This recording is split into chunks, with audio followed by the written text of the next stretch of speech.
आपको आपका घर डिसऑर्गेनाइज लगता है तो उसका सबसे बड़ा रीजन हो सकता है कि आपके घर में कुछ अननेसेसरी चीजें हैं। उन चीजों की वजह से घर में क्लटर होता है। उस क्लटर को मैनेज करना बहुत ज्यादा डिफिकल्ट होता है। तो ऐसा तो बिल्कुल भी पॉसिबल नहीं है कि आप अपने घर का पूरा क्लटर एक ही दिन में रिमूव कर पाए। इसके लिए पेशेंटली आपको किसी एक कमरे से, किसी एक कॉर्नर से या किसी एक ड्रॉर और शेल्फ से स्टार्ट करना पड़ेगा। तभी आप आपके घर को ऑर्गेनाइज रख पाएंगे और जो अननेसेसरी चीजें हैं उसको रिमूव कर पाएंगे। नमस्ते, I am Priyanka and once again welcome back to my channel. तो आज इस वीडियो में मैं आप सबके साथ में कुछ ऐसे ही घर के स्पॉट्स जिसमें बहुत सारा क्लटर इकट्ठा हो जाता है वो दिखाऊंगी, जिसकी वजह से आप आपके घर को ऑर्गेनाइज रख सकते हैं। तो चलिए फिर शुरू करते हैं आज का ये वीडियो। बेडरूम में सबसे पहले क्लोजेट की बात करते हैं। हमारे पास ऐसे बहुत सारे कपड़े होते हैं जिन्हें हम बहुत संभाल कर रखते हैं, ये सोच के कि इसे हम कभी ना कभी डेफिनेटली यूज करेंगे। कुछ कपड़े खराब हो जाते हैं और कुछ कपड़े हमें वक्त के साथ साथ हमारे ड्रेसिंग सेंस चेंज होता है तो हमें पसंद नहीं आते हैं। तो मेक श्योर कि आप अपने वार्डरोब को 5 से 6 महीने में डेफिनेटली डीक्लटर कर रहे हो। जो कपड़े खराब हो गए हैं उन्हें डिस्कार्ड करिए और जो कपड़े अच्छे कंडीशन में हैं और उसे कोई और यूज कर सकता है, कोई नीडी पर्सन, तो उसे डेफिनेटली डोनेट करिए। ऐसा करने से जब आप नए कपड़े खरीदेंगे तो आपके क्लोजेट या फिर वार्डरोब में स्पेस होगा उन नए कपड़ों के लिए। 2 बैग्स रेडी करिए डोनेट और डिस्कार्ड के लिए। जो भी चीजें जैसे कि कपड़े आपको डोनेट करने हैं वो इस बैग में डालिए ताकि आपको बाद में सारी चीजों को फिर से सॉर्ट ना करना पड़े। जो कपड़े आप डिस्कार्ड कर रहे हैं उन कपड़ों को आप एज अ क्लीनिंग रैग भी यूज कर सकते हैं।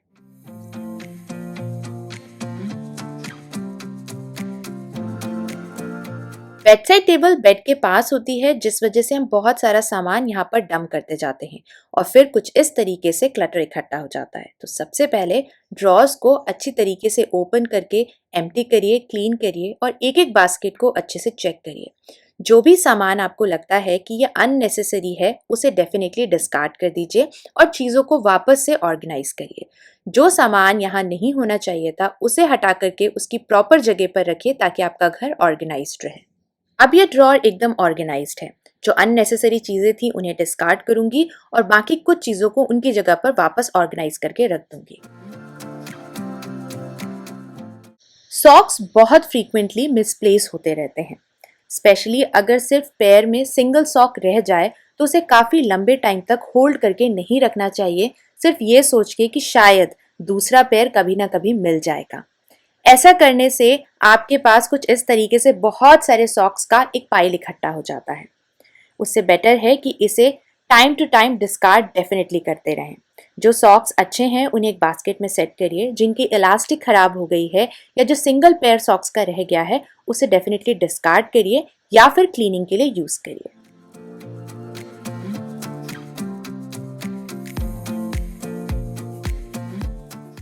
डीक्लटरिंग के पॉइंट ऑफ व्यू से वाटर बॉटल्स एक ऐसी चीज़ है जिसे हम निगलेक्ट करते हैं, लेकिन ट्रैवलिंग के टाइम पे अगर हम बहुत सारी बॉटल्स परचेज करके घर में स्टोर करें, that is also not a good idea.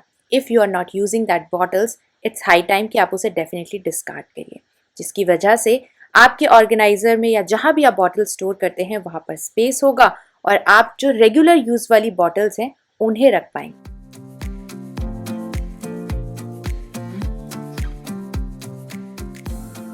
कभी कभी मिस हैंडलिंग की वजह से हमारी जो सेरेमिक क्रॉकरी होती है वो साइड से थोड़ी बहुत चिप हो जाती है। तो ऐसी चिप्ड क्रॉकरी को कैबिनेट के अंदर रखने की बिल्कुल भी ज़रूरत नहीं है, बिकॉज इसकी वजह से स्पेस भी ऑक्यूपाई होता है और अननेसेसरी नेगेटिव एनर्जीज घर के अंदर अट्रैक्ट होती हैं। सो इट्स हाई टाइम कि अगर आपके पास ऐसी कोई क्रॉकरी है तो उसे डेफिनेटली डिस्कार्ड करें। या कुछ ऐसी क्रॉकरी जैसे कि ये कुछ मग्स हैं जिन्हें मैं बंजारा मार्केट से लाई थी and I never and up using them. तो अगर आपके पास ऐसी कोई क्रॉकरी है तो या तो आप उसके साथ डीआईवाई कर सकते हैं या फिर उसे डेफिनेटली डोनेट कर दीजिए किसी ऐसे इंसान को जो उसे यूज़ कर सकता है। फॉर एग्जाम्पल आप अपने हाउस हेल्पर से पूछ सकते हैं, अगर उन्हें ऐसी चीज़ों की ज़रूरत है तो इसे डेफिनेटली उनको डोनेट करिए।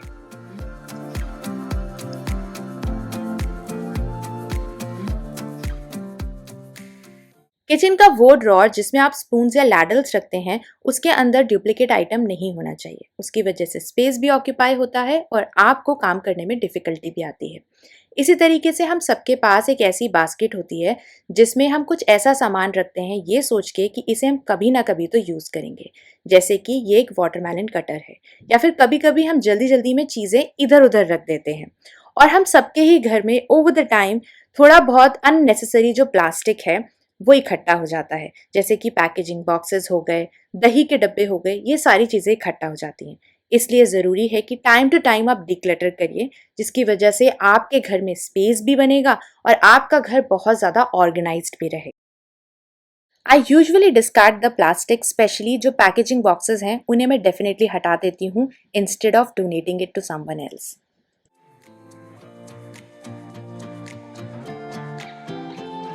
All have manuals and warranty cards at our home, because हम बहुत सारे इलेक्ट्रिकल अप्लायंसेस जो परचेज करते हैं, तो कुछ ऐसे वारंटी कार्ड्स जिनकी वारंटी एक्सपायर हो गई है उनको डेफिनेटली सॉर्ट आउट करके अलग रख दीजिए। और कुछ ऐसे मैनुअल्स यानी कुछ ऐसे अप्लायंसेस जो आपको एकदम थरो हैं कि इन्हें कैसे यूज़ करना है, उनके मैनुअल्स रखने की भी अननेसेसरी कोई ज़रूरत नहीं है। जो भी मैनुअल्स या वारंटी कार्ड्स आपको लगता है कि आपके यूज़ के हैं, सिर्फ उन्हें ही ऑर्गेनाइज कर कर एक जगह रखिए। और जो अननेसेसरी मैनुअल्स थे जिनकी मशीन्स आप अच्छे से ऑपरेट कर पाते हैं, उन्हें डेफिनेटली डिस्कार्ड कर दीजिए।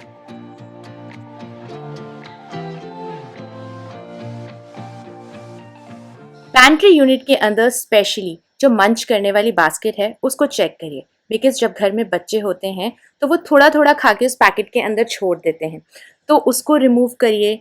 जो भी बिस्किट्स या नमकीन्स हैं उनकी एक्सपायरी डेट चेक करिए और फिर उसके बाद में अननेसेसरी चीज़ों को हटा दीजिए।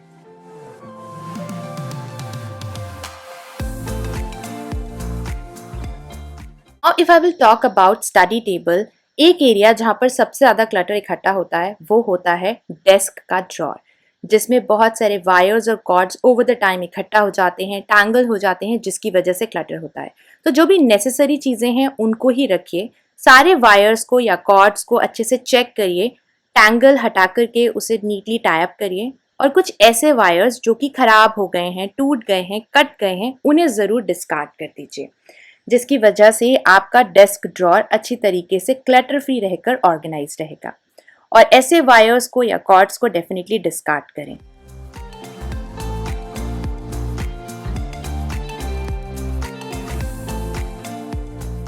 अब मैं वायर्स की बात कर रही हूँ तो घर के अंदर जो एक्स्ट्रा इलेक्ट्रॉनिक्स है, कुछ ख़राब हो गई मशीनरीज हैं, मोबाइल फ़ोन्स हैं या पुराने मोडेम्स हैं, उनको भी डेफिनेटली डिस्कार्ड कर दीजिए, बिकॉज इसकी वजह से बहुत स्पेस ऑक्यूपाई होता रहता है।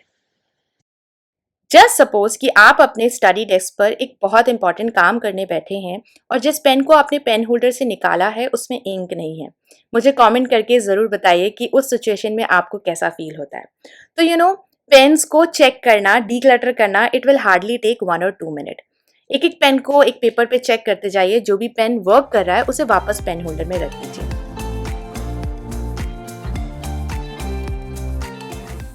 अब अगर मैं बाथरूम डीक्लटरिंग की बात करूं तो यहाँ पर ऐसे बहुत सारे एक्सपायर्ड प्रोडक्ट्स होते हैं in terms of your makeup, beauty और टॉयलेटरीज, जिन्हें टाइम टू टाइम डिस्कार्ड करना काफ़ी ज़्यादा ज़रूरी है। So don't overwhelm yourself, just start by decluttering one single shelf. सारा का सारा सामान बाहर निकालें, एक एक प्रोडक्ट की डेट को चेक करें, जो भी प्रोडक्ट आप यूज़ कर सकते हैं उन्हें बास्केट्स के अंदर ऑर्गेनाइज करके वापस शेल्फ में रख दीजिए। जो भी प्रोडक्ट्स जिनकी डेट एक्सपायर हो गई है उसे ध्यान से डिस्कार्ड करिए।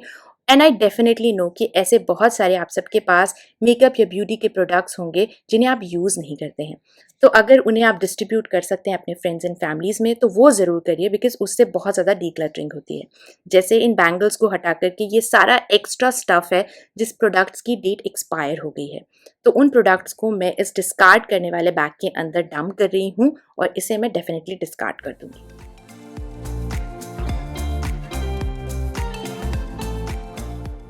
आप सबके पास भी ऐसी बहुत सारी ज्वेलरीज होती होंगी जिन्हें आप स्टोर करके या ऑर्गेनाइज करके शेल्फ के अंदर रखते तो हैं, लेकिन शायद ही आप उसे कभी यूज़ करते हैं।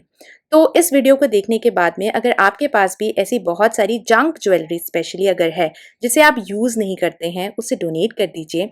या फिर कभी कभी कुछ ऐसे ज्वेलरी पीसेस होते हैं जो बीच से ब्रेक कर जाते हैं, ओवर द टाइम रखे रखे या बहुत ज़्यादा एक्सेसिव यूज़ के बाद में वो ख़राब हो जाते हैं, तो उन्हें डिस्कार्ड कर दीजिए। जैसे ये न्यू ईयरिंग्स थे, मैंने यूज़ नहीं करती हूँ, सो आई थॉट कि किसी ऐसे को डोनेट करा जाए जो उसे यूज़ कर पाए। और फिर उसके बाद में you will see the difference कि कितना ज़्यादा क्लटर फ्री लगता है आपका घर।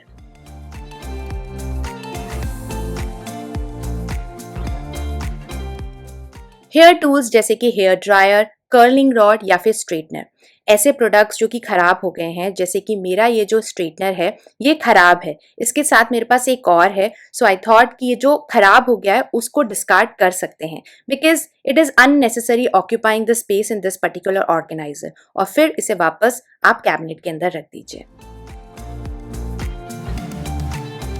नेल पेंट्स, अगर मैं अपनी बात करूं तो मुझे नेल पॉलिश लगाने का बहुत ज़्यादा शौक है, इसीलिए मेरे पास बहुत सारे नेल पेंट्स का कलेक्शन भी है।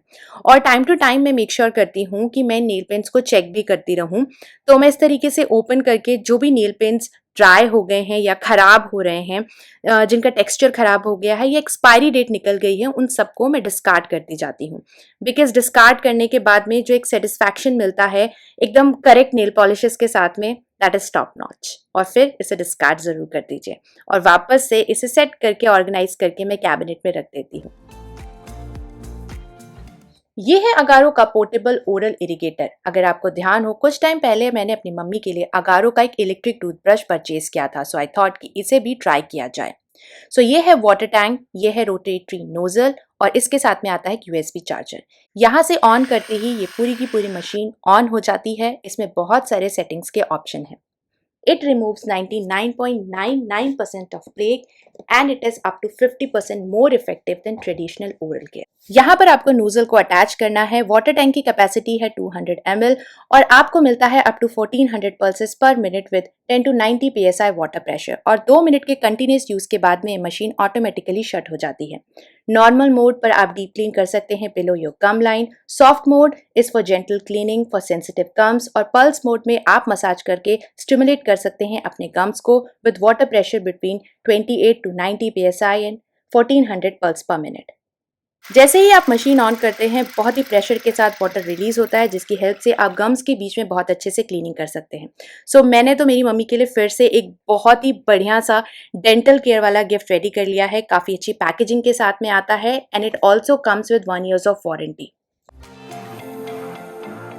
इस रूम के अंदर क्लटर होता है टॉयज़ की वजह से, बिकॉज जैसे जैसे बच्चे बड़े होते हैं उनके टॉयज़ की चॉइस भी चेंज होती रहती है। सो कीप ऑन एनालाइजिंग और keep on asking your children कि वो किन टॉयज़ के साथ में उतना ज़्यादा प्ले नहीं करते हैं।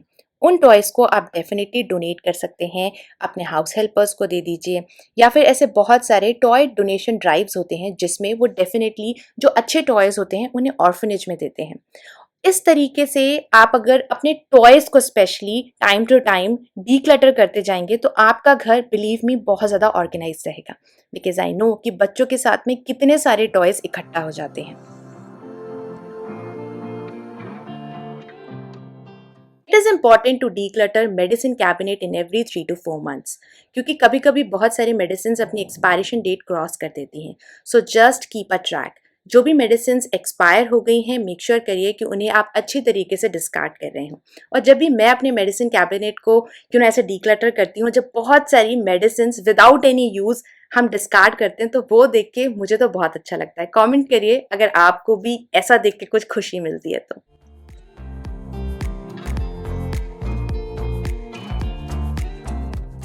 शू कैबिनेट को ज़रूर चेक करिए और कुछ ऐसे स्लीपर्स या फुटवेयर्स जिन्हें आप यूज़ नहीं करते हैं या जिनको पहनने के बाद में आपको कंफर्टेबल फील नहीं होता है, ब्लिस्टर्स आ जाते हैं, तो ऐसे फुटवेयर्स को डेफिनेटली डिस्कार्ड करिए और उसके बाद में देखिए कि आपका शू कैबिनेट कैसे एकदम ऑर्गेनाइज्ड रहता है। ये था आज का वीडियो एंड आई होप कि आज इस वीडियो में दिखाए गए टिप्स आप सबके लिए यूजफुल होंगे। अगर आपको ये वीडियो अच्छा लगा है तो please like, share and subscribe to my channel और मुझे कमेंट्स करके ये जरूर बताइए कि फ्यूचर वीडियोस में आप मेरे चैनल के ऊपर क्या देखना पसंद करेंगे। मैं मिलती हूँ आपको नेक्स्ट वीक एक और एक्साइटिंग वीडियो के साथ में। तब तक के लिए enjoy, take care and bye bye.